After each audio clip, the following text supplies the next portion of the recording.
Dnes brúsime hliník.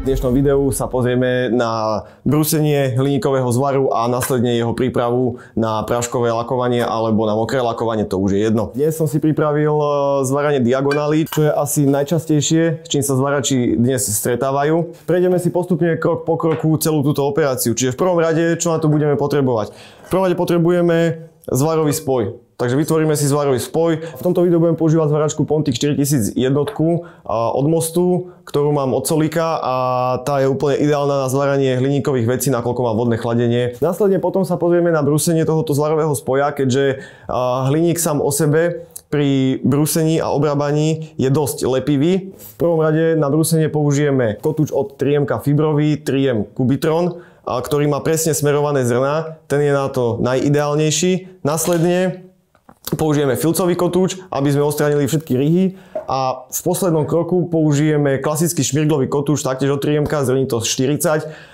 aby sme vlastne zvýšili adhéziu farby na danom zvarenci.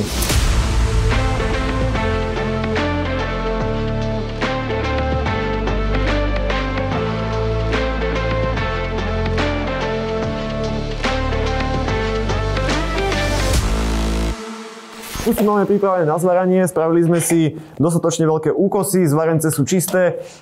Teraz si ich zasvorkujeme a následne si spravíme malé pomocné hefty, aby sa nám kus vlastne neotváral. Čiže spravíme si heft na začiatku diagonály, na konci diagonály a prevaríme si celý roh. Následne kus otočíme a prevaríme ho jednu stranu, druhú stranu.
Zvarenec máme hotový, podarilo sa ho celku luxusne prevariť. Ideme na brúsenie.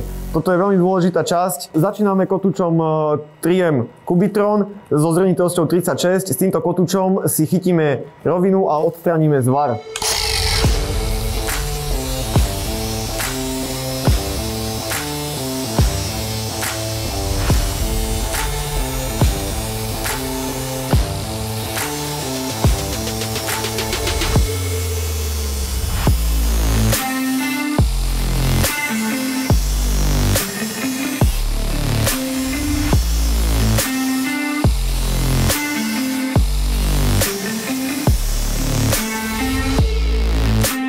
V ďalšom kroku použijem Scotch-Brightový kotúč od 3M červenej farby, to je stredná zrnitosť, a tento nám odstráni všetky ryhy po fibrovom kotúči.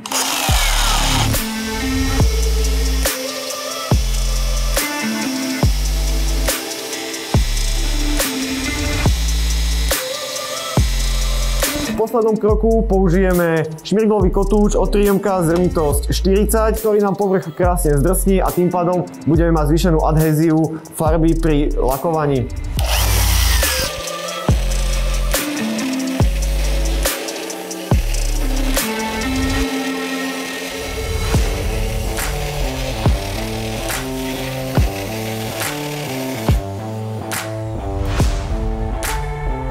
Zvarenec máme hotový, máme to zavarené, vybrúsené, rovinu máme chytenú, celkový zvarový spoj je krásne vybrúsený, zvibrovaný, je to pripravené do lakovne, lakerníci budú šťastní. Pre tých, ktorí si myslia, že tento zvarenec nebude držať, nakoľko sme odstránili zvar, tak je tam dostatočný prievar z oboch strán, čiže ten zvarenec je dostatočne pevný. No dobre, to je pre dnešné video všetko. Ďakujem za pozornosť, zdieľajte, lajkujte, šerujte, odoberajte. Vidíme sa pri ďalšom videu.